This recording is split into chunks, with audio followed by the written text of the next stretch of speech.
From Public Radio International, I'm Christopher Lydon. This is Open Source. Noam Chomsky and Tom Ricks could be said to embody two different ways of knowing the war in Iraq, for example.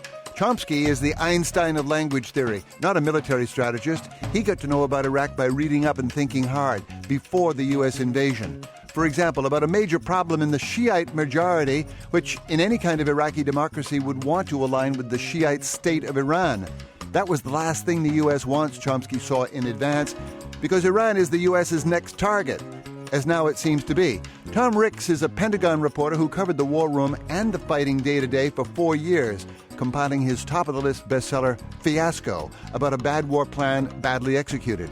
With two ways of knowing, two angles of view, one from the briefing room and the battlefield, the other from hyper-rational analysis at satellite height, Tom Ricks and Noam Chomsky are next on Open Source. Open Source is produced in association with the University of Massachusetts Lowell, with master's programs exploring new interdisciplinary approaches to environmental, social, and economic problems. For more information, email resd@uml.edu. I'm Christopher Lydon. This is Open Source, a radio conversation living on the fat of the linked internet land at radioopensource.org, talking two perspectives on the U.S. in Iraq this hour, with the toughest questioner of the U.S. at war for 40 years now, the MIT linguist Noam Chomsky, who saw an imperialist disaster coming in Iraq before it began, and with Thomas Ricks, the Washington Post Pentagon reporter, who has written the definitive hindsight so far on what he calls in his title, Fiasco. Have they converged on one disaster with two lenses? Do their stories confirm each other? Do you want to argue with them, or hear them argue, or hear them agree? The way into this conversation is with a comment on our website, www.radioopensource.org. We read you as we go. Noam Chomsky is, of course, professor of linguistics at Massachusetts Institute of Technology. His new book is called Failed States, The Abuse of Power and the Assault on Democracy.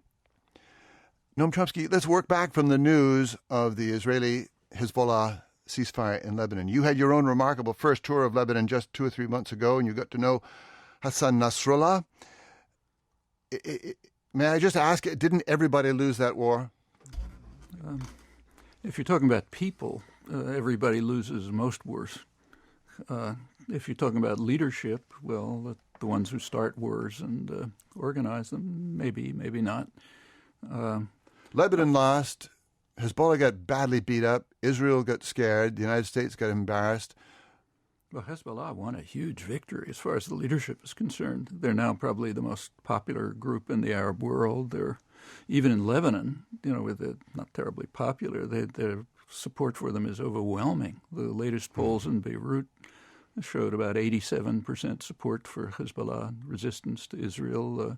That included 80% Christians, 80% Druze. In fact, even the Maronite patriarch came out and supported them. Of course, the government of Iraq did. And in the Arab world, the ruling tyrants are opposed to them, but at the risk of alienating their own populations who are strongly in support. I mean, it's the first Arab force that has fought Israel to a standstill. That means a lot. I mean, actually, there was a very interesting discussion of this, I think, before the invasion by Rami Khouri, the most respected journalist in the Arab world and a very sensible one, one of the editors of the Lebanese Daily Star. Yes. He pointed out that the governments of the Arab states have been unable to deter Israeli aggression, takeover of lands and resources, crushing of the Palestinians, and so on. And that naturally leads to the development of non-governmental forces which sort of take up the task of protecting the population, and sometimes military, paramilitary forces. It's a very dangerous situation, but it is an automatic reaction to a predictable one. Hezbollah is one of them. Introduce us to Nasrallah, if you will. My version, the version I heard was that you were speaking at American University in Beirut, and he wanted to meet Noam Chomsky. And then Walid Jumblat, the Druze Christian leader, too. Druze, yeah. Yes. Tell us about the man. Nasrallah or Walid Jumblat? focus on Nasrallah. Okay. I wanted to meet, as like I do everywhere when I have some time, as broad a spectrum of opinion and people as I could, including leadership, but also popular activist groups and so on. And among them, I was very pleased to receive an invitation from Nasrallah. I went with two friends, both in Boston, both specialists on Lebanon, incidentally. One of them grew up there, so he could help translate. My impression was about the same as everything else I've read. For example, Edward Peck, who was one of the leading counterterrorist specialists of the Reagan administration, recently described his meeting with Nasrallah as about the same as mine. He said he gives the impression of being very measured, reasonable, pragmatic, thought things through. He answers your questions explicitly. You can like them, his opinions, or hate him, but you can understand what he's saying. Hezbollah does social work. Are they intent on erasing Israel from the map or not? Well, their official position, which he repeated to us, and I presume it's correct, is that they don't think Israel's a legitimate state, but that's the opinion throughout the Arab world. However, they say that they will go along with whatever the Palestinians agree to. Well, for 20 years officially and for many more years tacitly, the Palestinians have been calling for support for the international consensus on a two-state settlement on the international border. And the Arab League supports that, Iran supports it, and Nasrallah says, yeah, they'll support it too. They don't like it, but if that's what the Palestinians want, that's fine. They won't disrupt it. Look ahead from Lebanon, which seems now, in retrospect, to have been a kind of proxy tryout of a United States confrontation with Iran. Cy Hirsch writes in the New Yorker that the outcome in Lebanon was a massive setback for those in the White House who want to use force in Iran. What is the prospect now, do you think? And then I want to enlist Tom Ricks in the same question. Well, I don't really think that's I don't have Cy Hirsch's sources, or in fact any sources, but just looking at the... We're going to find out how you do it, but that's another matter. Okay, but I think there's plenty of information available that gives essentially the same picture as his sources do. And I don't think it was Iran-related. One goal, from the U.S. point of view, is to eliminate a possible Lebanese deterrent to an eventual, if it happens, I doubt it, an eventual invasion of Iran. There is a Lebanese deterrent. Namely, they could attack Israel. Okay, that's presumably eliminated. So that's a kind of a side benefit. But I think the major story there is Palestine. It's not talked about much, but the crucial issue in all of this is the fact that the United States and Israel, and these are always joint operations, the U.S. and Israel are implementing long-standing programs basically to drive the last nail into the coffin of Palestinian nationalism. Gaza's been turned into a prison. They're now implementing proposals that are here called withdrawal, but in fact are annexation and cantonization and imprisonment of the West Bank. Imprisonment because they take over the Jordan Valley, cantonization because the infrastructure projects break it up into virtually separated cantons, a little piece of Jerusalem, and annexation, simply taking over valuable land and the major resources. Well, in the Gaza and the West Bank are a unit, everyone agrees. And in Gaza, it's turned into a catastrophe.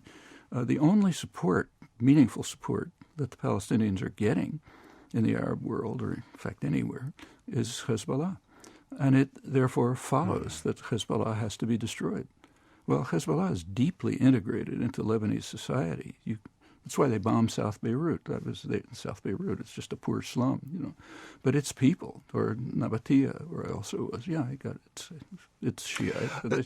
I was struck that you keep talking about the Palestinian issue and the importance of it. I wanted to get to that. And in your letter with John Berger and Harold Pinter and Jose Saramago and all the Nobel class of commentators fixes on that issue. We must come back to it. But I also want to ask Tom Ricks, picking up on this thread of after Lebanon, what's the Iran next move with Iran? What's your version of that one, Tom? Please. I agree that it's unlikely that you'll see a U.S. invasion of Iran. what I find perplexing about this whole situation is that the United States and Iraq has essentially engaged in a massive transfer of power from the Sunni population, which held power under Saddam Hussein and previously under the British and the Ottomans, to the Shiite population.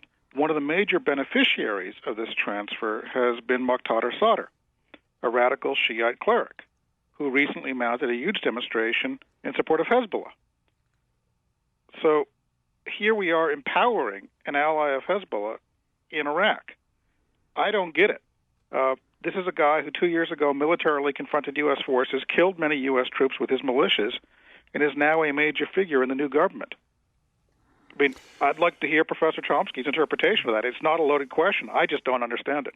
Well, frankly, I'm surprised. Contrary to what was said before, I thought that the invasion of Iraq would be a quick success. I thought it would be one of the easiest military victories in history. Iraq was totally defenseless. It barely existed. The invasion eliminated two destructive regimes, not one. They eliminated Saddam Hussein. They also terminated the sanctions, which had devastated the society, killed hundreds of thousands of people. The U.S. could come in, get a class from the MIT Electrical Engineering Department, probably get the electricity started again. Instead of being one of the easiest military victories in history, it became one of the worst military catastrophes in history. Did you think that an insurgency was inevitable there? Not if they had done it with any sense. I wouldn't have liked a U.S. I'm not in favor of a U.S. military victory. I was against the invasion. But my guess was it would easily be successful. But the incompetence and arrogance of the Rumsfeld, Cheney, Wolfowitz crowd is just kind of indescribable. They created a catastrophe even for themselves. Tom Ricks spends about 600 pages describing it. Yeah, okay, and well, you know more about it than I do, but it's obvious even from my point of view. And what they have done, as you say, is empower a Shiite majority, which I'm sure was the last thing they wanted. After all, they tried in every way they could to prevent an actual election. They were finally forced to allow it mainly by Ayatollah Sistani. And well, I do think it's what the former Deputy Secretary of Defense Paul Wolfowitz wanted.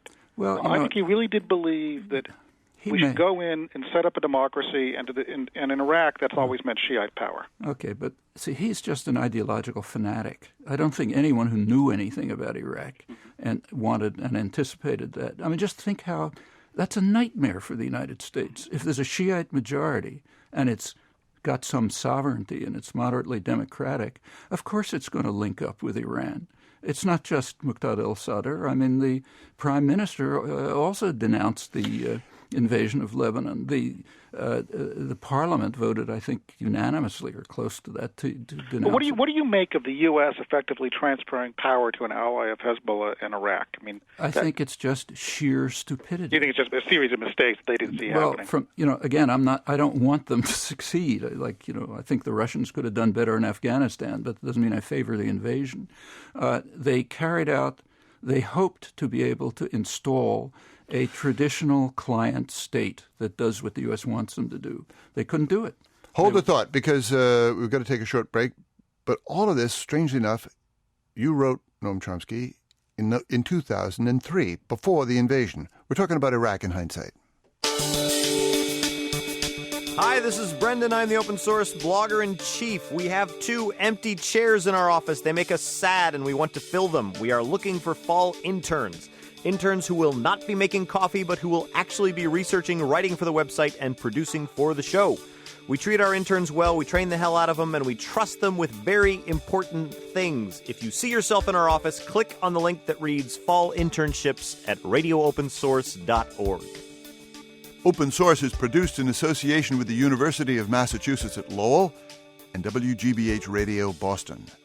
This is Open Source from PRI. I'm Christopher Lydon. This is Open Source. We're talking about Iraq with 2 men with 2 very different angles. Noam Chomsky, most famous originally as a linguist, a war critic. I think of him as the American Socrates, asking every manner of awkward question, especially about our role in the world. And Tom Ricks, Washington Post Pentagon reporter, who has compiled day-to-day history with an amazing narrative energy and an unquestionable conclusion in the title, Fiasco. We were just speaking about this matter of U.S. invading Iraq, who wins the war? Iran. To plump a little bit for Noam Chomsky's anticipation, Tom, he wrote in The Guardian, at least I was reading it today in The Guardian, in the spring, early spring, before the war, Noam Chomsky said, of course, the 60% Shiite majority, if there's anything like a democracy in Iraq, is going to want to sidle up to Iran, reduce the tensions, reintegrate Iran in the whole region, which he said is the last thing the U.S. wants. Iran is the U.S.'s next target. For that kind of thinking ahead, we expect that's what military intelligence or something is, somebody in the conning tower there is thinking about. Were they? One would hope. But as a senior military intelligence officer said to me one day when I was researching my book, he said, Tom, you know what the difference is between General Tommy Franks and Tehran? And I said, no, what? He said, Tehran had a Phase 4 plan. He said, in fact, as U.S. forces moved across southern Iraq in the spring of 2003, he said, we had Iranian agents on our heels, sweeping in right behind us, making connections locally, activating networks. I've always suspected that they also were active on behalf of Muqtada al-Sadr, which surprised me a bit because Sadr is seen as more of a nationalist Iraqi, not necessarily a pro-Iranian Shiite, but sort of a nationalist Shiite. Yet, in the spring of 2003, I think Sadr's militia, who really were a bunch of street guys, just with RPGs and AK-47s, were very militarily effective in doing things like dropping large highway bridges in front of a convoy I was in. I've always suspected that the Iranians were helping them out, maybe with Iranian special forces and intelligence officers. Well, that's Noam Chomsky. Yeah, I mean, it's basically the United States that created Sadr as a major figure. But the major Shiite groups like Skiri and the Badr Brigade, I mean, their background is Iranian. Yes. The Badr Brigade was trained in Iran. Yeah. People forget actually that Sistani is, I think, still an Iranian citizen. Sistani, yeah, he was born in Iran. In fact, a lot of the clerics have close connections with Iran. I mean, anybody who had minimal knowledge of the region knew that if Iraq is granted any degree of sovereignty and minimal democracy, the Shiite, just what you read, the Shiite majority will try to strengthen its relations with Iran. And it's worse than that. Surely people in military intelligence must know this. By an accident of geography, the major energy resources of the world happen to be in Shiite areas, southern Iraq, Iran, and Saudi Arabia. Well, you're putting your finger on an Saudi interesting Arabia. aspect of the war planning here, which was that people who had knowledge were not invited back to meetings because they expressed skepticism and doubt about the assurance that this would be easy. Yeah, my suspicion is if we ever get declassified documents on this 30 years from now, we'll find that the military was opposed, that intelligence was opposed, and that they were overruled by a clique of extremist fanatics. Well, actually, one thing I report in my book, it hadn't been disclosed before, was that in the fall of 2002, an order went out from the Joint Staff saying that if we invade Iraq, you will consider it part of the war on terror. The reason they had to do that is because so many officers had expressed concern, saying, what the hell does Iraq have to do with the war on terror? Yeah. Why are you talking about Iraq? Why aren't we keeping an eye on bin Laden? Right. And in fact, enough information has leaked from CIA and other intelligence agencies to indicate that was probably their interpretation, too. And it takes no great genius. I mean, it's obvious. And let me continue on the Saudi Arabian thing, which is probably their major nightmare. Right across the border, it happens to be the region of Saudi Arabia where most of the oil is, has a Shiite majority. They've been bitterly repressed by the U.S.-backed tyranny. They're now pressing, you can read this in the press, pressing for more rights, more autonomy. I mean, you can imagine a loosely linked Shiite alliance, Iran, southern Iraq, Saudi Arabia, controlling most of the world's oil and independent of Washington. I mean, it's like the ultimate nightmare for planners, almost. Yeah, I could easily see an Iraqi government dominated by Shiites saying we want to extend the hand of sympathy to our oppressed brothers in Arabia. And Saudi Arabia, which is where the oil is, and to Iran. And in fact, it could get worse. They're already making moves towards the east. The United States can intimidate Europe. They shake their fist and say, disinvest from in Iran, and the big corporations pull out. They can't intimidate China. That's why they're so afraid of China. And China wants energy sources. China moves in. In fact, very, very dramatically. When President Hu visited Washington a couple of months ago, the Bush administration felt they could insult him, so they didn't grant him a state dinner, only a state lunch. He was perfectly happy with that. He went back and insulted them in spades. He flew off to Saudi Arabia immediately, made new deals for trade and investment with King Abdullah, who's returning his visit. They're sending them weapons. They're happy to do it. And the Saudi Arabians and the Iranians are perfectly happy with that.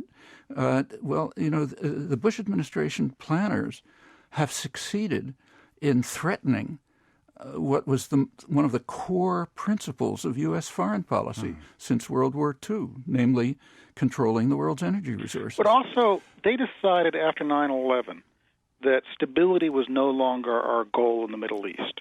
That had been the goal literally for half a century.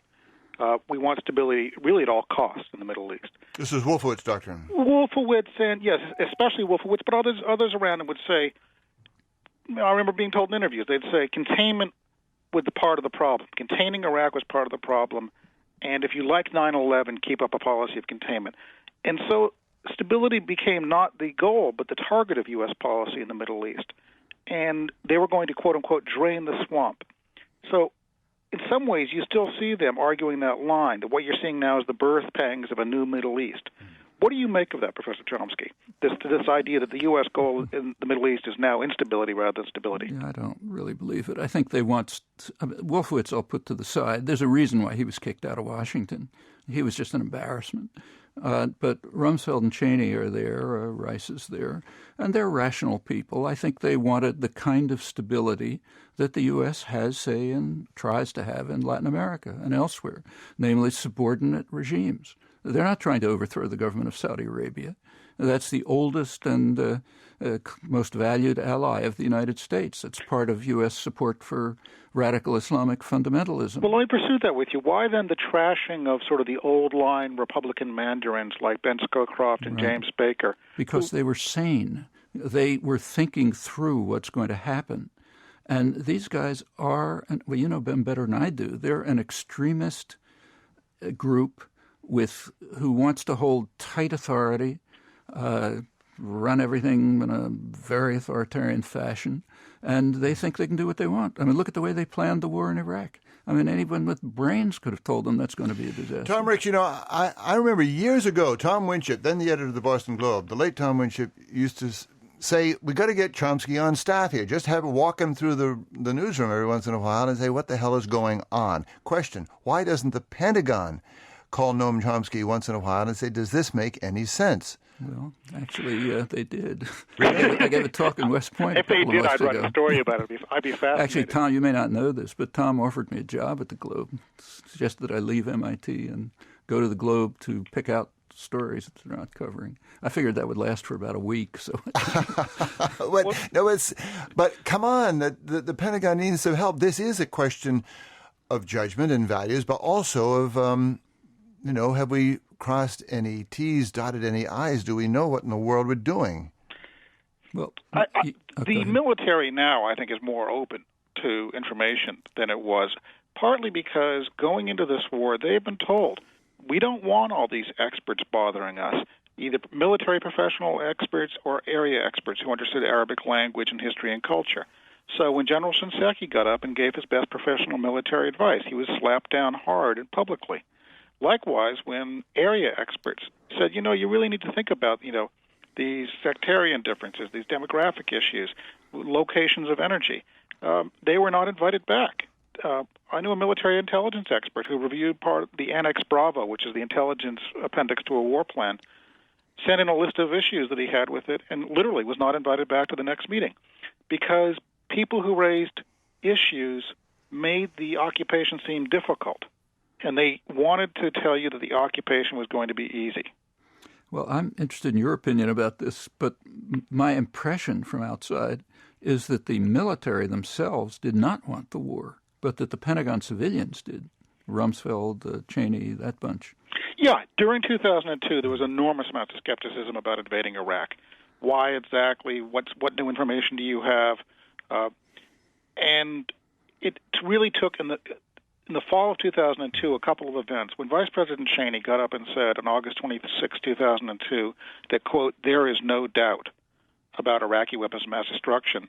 The military got the message. The debate's over, and in our society, and I think properly, when the civilians give the orders, the military shuts up, salutes smartly, and moves out. Yeah. A month later, Defense Secretary Rumsfeld said the debate is over. They got the message. And finally, you had the formal issuance of an order from the Joint Staff saying you will consider this part of the war on terror. Mm-hmm. So the military had expressed their doubts and skepticism. They were unhappy about it. But then they were told, you need to go do this. And when did General Zinni bail out? General Zinni had retired and, in fact, endorsed Bush and Cheney in the 2000 campaign. 2000, my recollection is that he criticized this operation even before it started. Oh, yeah, September 2002 and October 2002, he became quite publicly critical, partly because when he asked a senior officer at Central Command, what about my Desert Crossing war plan, which is a plan for what do we do if the government in Iraq collapses, they said, what? We'd never heard of that. This is something he'd worked on for years. Mm. And the State Department, of course, had extensive plans, which they apparently just junked. Yeah, the future of Iraq studies. There was also work by the Army War College looking at what the issues would be. And instead, I get the impression that Rumsfeld kind of cooked up what he thought might be the problems, wrote a list of like 13 issues that really were in disregard of professional knowledge of counterinsurgency. There are certain things that, again and again, have worked in counterinsurgency campaigns. Close the borders, treat your prisoners well. And the war plan was written in disregard of that, as was the occupation plan. Tom Ricks, let's also just get to the real horror that's still unfolding in Iraq. 3,400 Iraqis died in July, overwhelmingly civilians. And one has just to put it in proportion. It's more than the Americans who died at the World Trade Center. It's many more than died in Lebanon in the last month. And that's just the bodies that show up in the morgue. Every time I've been down around the Baghdad sewer system, there's bodies that come up against the grates that flow into the city. There are bodies that are thrown directly into the Tigris and Euphrates. So I think it probably is only a fraction of those who are actually killed. How did we get here? Who's going to make an accounting of it? Who is going to be held accountable here? And I'm really talking about the general American conversation about so-called war on terror. Who's scared? What's dangerous? Where are we? I think two things. First, every time I've been to Iraq, I've been surprised that it's worse than on my previous trip. I've been 5 times. The last one was January and February this year. January and February of this year, Baghdad was an absolute Hobbesian state in which there was a war of all against all. Any security you had was self-provided. The U.S. military didn't seem to recognize that. When I asked U.S. military guys, they'd say, no, the area you're living in, and by the way, reporters do not live in the green zone, which is one of the great myths. We have a house out in the so-called red zone, which is the rest of Iraq. When I talked to U.S. military guys, they'd say, no, your area is secure. And it finally dawned on me that what they meant was secure meant you could drive a Humvee through with a .50 caliber machine gun on top, and most of the time you would not be attacked. That has nothing to do with security of average Iraqis. And what U.S. military intelligence doesn't capture, so it doesn't pass up the chain of command ultimately to the president, is most of what happens to Iraqis most of the time. They get any threat to American troops in their security reports, and they get any killing, or most killings of Iraqis. What they don't get is rape, kidnapping, robbery, and most of all, violent political intimidation. They don't get the atmosphere of nobody knowing whether the cop on the corner is part of a death squad who's going to kill you today. Yeah, they can get it if they want. For example, there are, Iraqi reporters who are writing regularly, like Nirman al-Mufti, who's Turkmen, writes regularly in Al-Ahram Weekly, read in English, describing exactly what the life of Iraqis is like. Yeah, but they don't. They don't get that, and they don't hear it. But the second part of your question is, what does it ultimately mean for us? And I think ultimately means for us, we need to consider whether the American system is working. My opinion, growing out of writing the book, was that I don't think it is. And more even than the Bush administration, I blame the Congress. The Bush administration did what it did. It made huge mistakes, but you don't get a mess as big as Iraq if the American system is working. And what hasn't been working particularly is the oversight and accountability role of Congress. And this is not just informing the American people. This is to make the war effort more effective.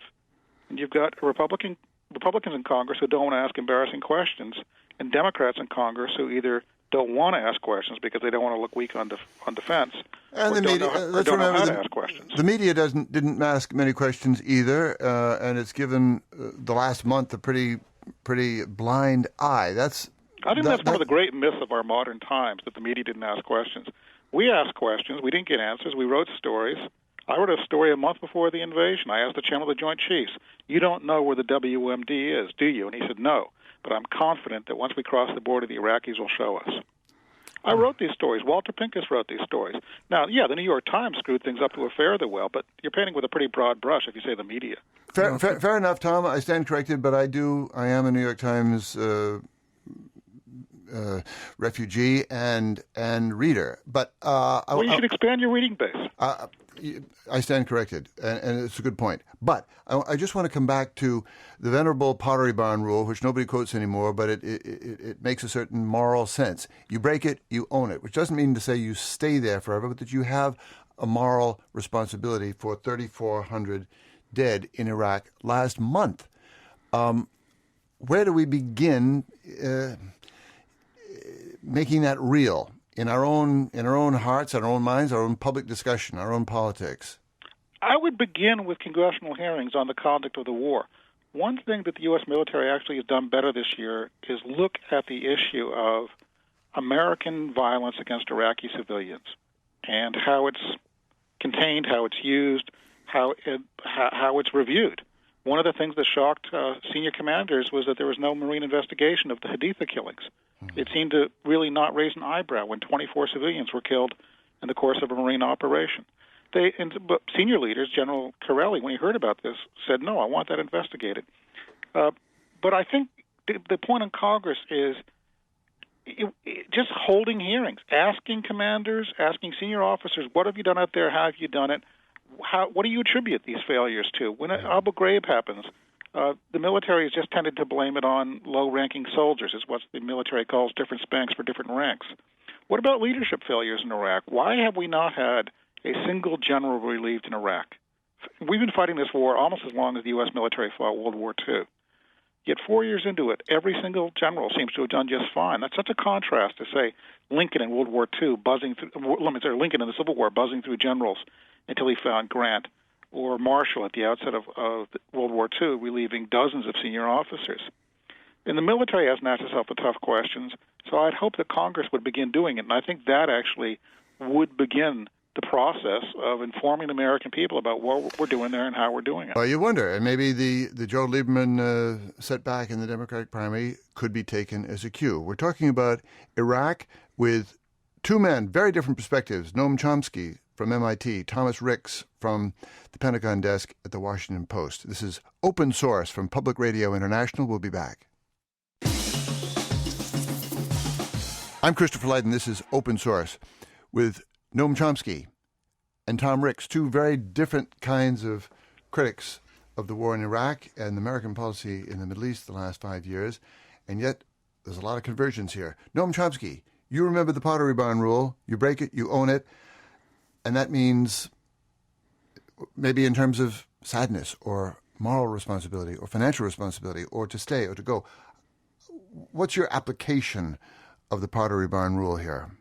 First of all, first point is that nobody believes in it. So, for example, when the Russians invaded Afghanistan, we did not say, okay, you ruined it, now you stay there and you fix it. We said, you ruined it, now you attacked it, and you have all the rights of any aggressor, no rights at all, only responsibilities. Your responsibility is to pay massive reparations and to adhere to the will of the population, period. That's the end of those are your responsibilities. You have no rights. No invading army ever has rights. Can that be applied to us in Iraq? If we apply the same standards to ourselves that we do to others. That's minimal moral, that's the minimal moral principle. How would you apply it? Exactly the way I did in Afghanistan. Like the Russians in Afghanistan, we committed what They called it Nuremberg, the supreme international crime, aggression, which encompasses within it all of the evil that follows. Words of the Nuremberg judgment. Justice Jackson, the U.S. Justice, very eloquently proclaimed that if this is not a farce, we have to apply to ourselves the same rules. Fine, let's do it. We committed the supreme international crime. I agree with Tom Ricks that the media, in a professional sense, did their job. I suspect the Russian media did too. They described the catastrophes, they asked who was responsible, etc. But we didn't ask this question about Afghanistan. We didn't ask, how can you do it better? What went wrong?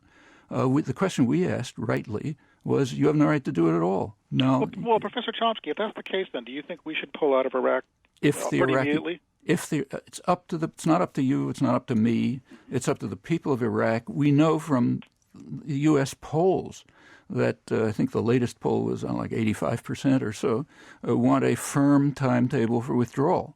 What do you make of the concern then that we would have a civil war in Iraq, that it would unleash a tidal wave of blood that probably would slosh across the region? That's, first of all, I suspect that the U.S. presence in Iraq does more of that than leaving. But that's not the point. The point is, it's not my judgment. The Russians could have said the same about Afghanistan. In fact, they would have been right. When they left, it did lead to a bloodbath when the U.S.-trained jihadis went berserk. But that was not a reason for them to stay in. Their responsibility was to do what the Afghans want. Our responsibility is to do what the Iraqis want. Their opinion, as we know from U.S. polls, is to set a firm timetable for withdrawal. In response to that, Blair and Bush said, we will never set a timetable for withdrawal. Okay, that tells you the government's behaving like the Russians. Those are the questions the media should have been asking. While I agree with you about the reporting, there are brave, serious, honorable reporters there, and people asked questions like, where are the WMD? But they didn't ask the question, do we have a right to commit the supreme international crime? Any more than we treated the war. If anyone were to compare the treatment of the Afghan war in Pravda with the treatment of this war in the United States, I think it would be very similar. And I don't like that. I don't think that's I actually the job don't of the think it media. was, because I used to live in Afghanistan. I followed that closely. And I think what you saw in the Russian media was actually surprisingly little coverage of casualties until well into the war. Actually, I read translations from Pravda in those years, and in fact, there's somebody now reviewing it. They did have articles talking about and they were condemned by the government, about the terrible travail of the soldiers. I mean, they're facing these terrorists, they're getting killed, and, was it worth going in, and so on. I mean, I read articles like that, maybe not to the extent that you read them here, but they were certainly there. But the point is that the framework was the same. The framework is presupposing that we have a justification, we are right in doing what we do. Question is, are we doing it badly or well? Tom Ricks, I want to ask you to answer. What's the best answer you've heard to your question about should we stay, should we go, how long, and what form? Well, this is actually a point, I think, of disagreement between myself and Professor Chomsky. What I found persuasive were senior strategists I talked to in Iraq earlier this year who said probably the smartest thing at this point is to cut the U.S. troop presence by 2/3. Have only a force that's steeped in the principles of counterinsurgency, able to live among the population, that values Iraqi lives more than they value American lives. Then you take all the money we're spending right now on the U.S. troop presence, which is $1.5 billion a week, and you spend it instead on Iraqi police and army. You make them look like winners rather than chumps. You give them everything they need and more. You protect their families as well, and if that means moving the families temporarily to Jordan or another country, you do that as well. You try one last chance to get this right, because I think the consequences of getting it wrong would be huge. Which leads to the question I wanted to ask Professor Chomsky, which is, can we sit back and say, sure, we might have set the conditions that will lead to a civil war and a regional war, but it's not our call anymore, so we should just leave? It was never our call in the first place. Our call was and is to follow the will of the country that we're invading, the population of the country we're invading. But by invading, haven't we taken on more responsibility that we didn't have before we invaded? Did the Russians take on more responsibility when they invaded Afghanistan? In a sense, yes. When they invaded Afghanistan, they gave the United States an opportunity to organize radical Islamic fanatics from around the world and to carry out terrorist acts even in Russia. And, Hekmatyar and the rest of them, when they left, these people turned, well, you know what happened. They destroyed Kabul. They went crazy. They were so awful that the population actually welcomed the Taliban when they came in. Did that mean the Russians had a responsibility to stay? No. Their staying would have made it worse. What they should have done is what we should have done in Afghanistan too, and that is pay massive reparations to the people we have destroyed. Let them try to give them every help we can to work their problems out for themselves. They can do it way better than we can. And what we will do will be a bull in a china shop. That's what invaders are. Tom Ricks, you got a follow-up there, and then I have a question for you. Inevitably, though, the Iraqis would work this out violently, I think, which is kind of where they're at now. I think they're almost having the argument you're discussing, which is, what do we do after the Americans leave? I think that's kind of what's going on this year in Iraq. Well, see, I don't... And it's basically a low-level civil war. I worry that if we left tomorrow morning, it would become a full-blown civil war. Well, see, I think all of this discussion about withdrawal is missing a critical point.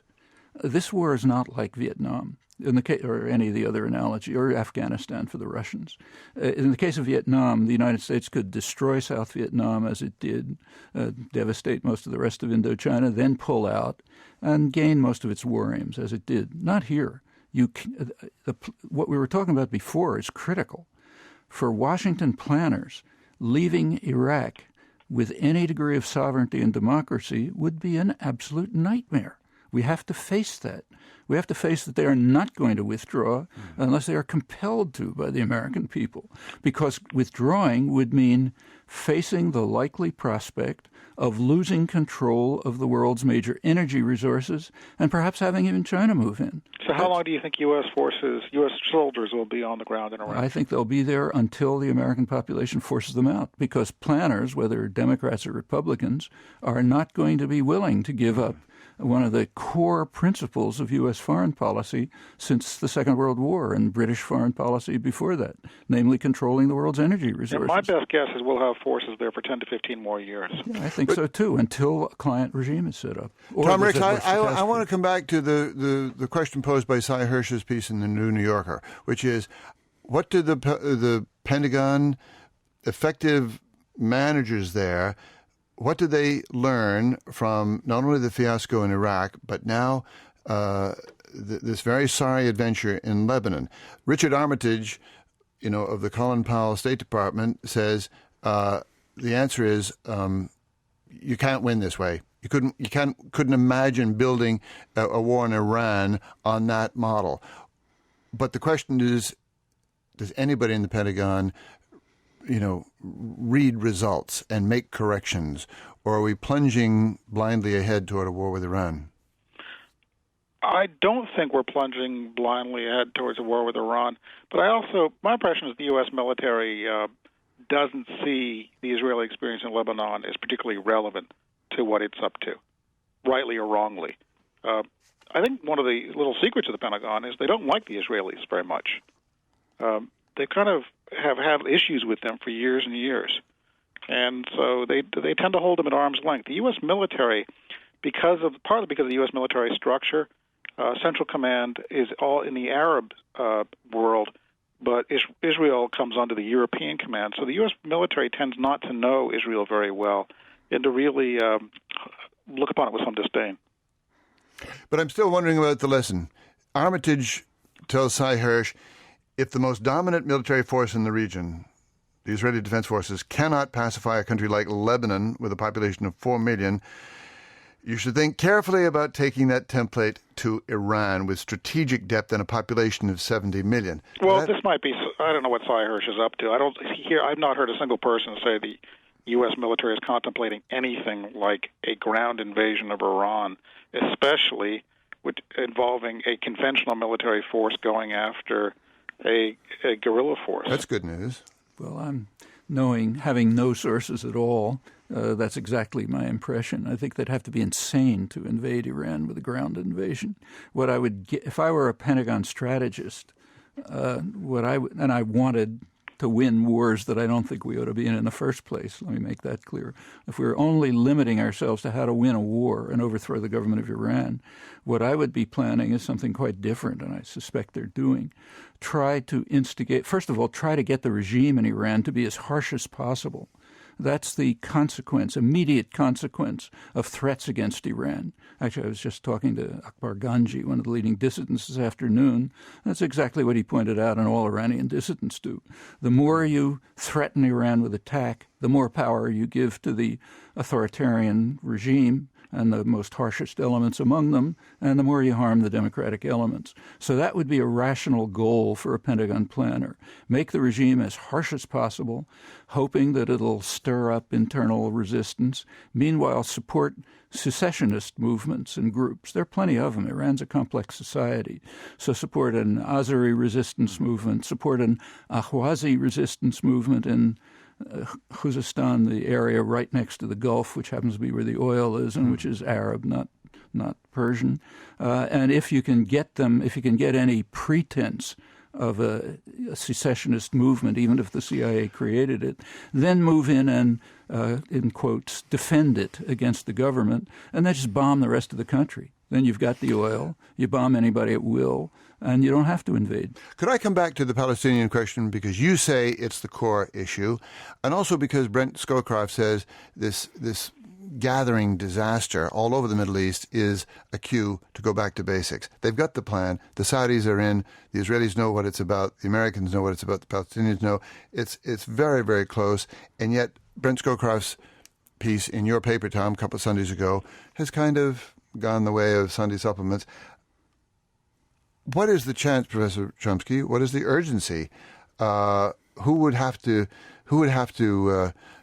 be enticed, strong-armed into a redefinition of a Palestinian solution? Two countries, the United States and Israel, which have unilaterally blocked an international consensus on a two-state settlement for 30 years, with very few deviations, and are now implementing programs which make it impossible. That's the core of the problem, which is lucky for us, because the core of the problem is right here. We can change it if we want to. The Arab world years ago accepted a two-state settlement. The U.S. had to veto a resolution at the Security Council in 1976 to prevent that. The Arab League proposal of 2002 called for normalization of relations with Israel if it withdrew to the international borders. Iran has accepted it. The Palestinians have accepted it for decades. Hamas has said that they would negotiate for it. The only barrier is the United States and Israel, which are not, and that's not a rhetorical barrier. They are implementing programs which make the realization of it impossible. I want to ask you a question I've asked at least 100 people since 9/11. If you picked up the paper tomorrow, the Washington Post, and you saw the Israeli and Palestinian leadership sealing the deal, Jerusalem, right of return, walls, everything, and you were promised convincingly that problem has been resolved for the rest of your lifetime and your grandchildren's lifetime, what percentage of the larger conflagration around Islam and the world do you think would be pacified? Well, first of all, let me say that they came very close to it. There was one moment in the last 30 years when the U.S. and Israel did almost agree to this. That was in Taba in January 2001. A couple of more days, they probably could have made it, the high-level negotiators said. Israel called off the negotiations, then went on with... And, of course, people disagree about who blew it. But so there's no disagreement. Barak called off the negotiations 4 days early. There was a press conference of both groups. Israel, you mean? Yeah, Israel. He was prime minister. Barak, sorry. Yeah. And so that's not controversial.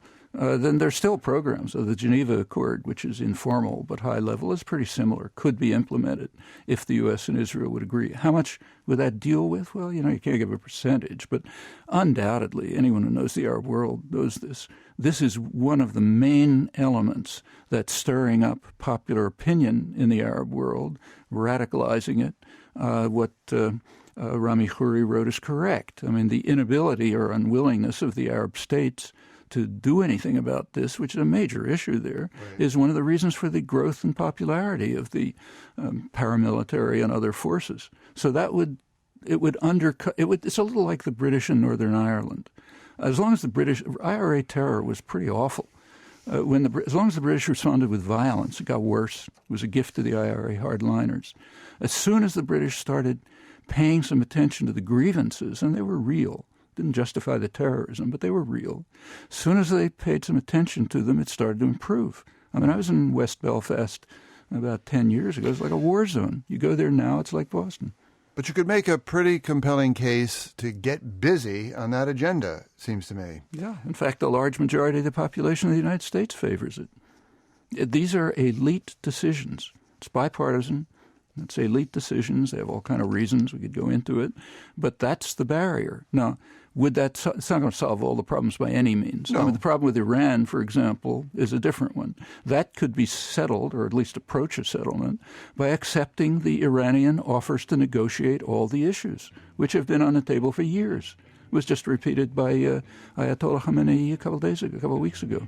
Yeah, you could explore. Maybe they don't mean what they're saying. I hate to be the bad guy, but it's such a wonderfully interesting conversation. Thank you, Noam Chomsky. Thank you, Tom Ricks. We could do this once a night for a lot of nights. Thank you enormously for joining us. You can keep talking about the conflagration in the Middle East. You can help us work on the next shows at radioopensource.org. Open Source is produced in association with the University of Massachusetts at Lowell and WGBH Radio in Boston. The program is made possible by the Schooner Foundation, whose contributors support Physicians for Human Rights, promoting health by protecting human rights, www.phrusa.org. Our show is produced by David Miller, Brendan Greeley, Catherine Bidwell, Chelsea Mers, and Robin Amer, with help from Greta Pemberton and Rob Keir. Mike Wilkins was our engineer. Mary McGrath is our executive producer. I'm Christopher Lydon. Join us next time on Open Source.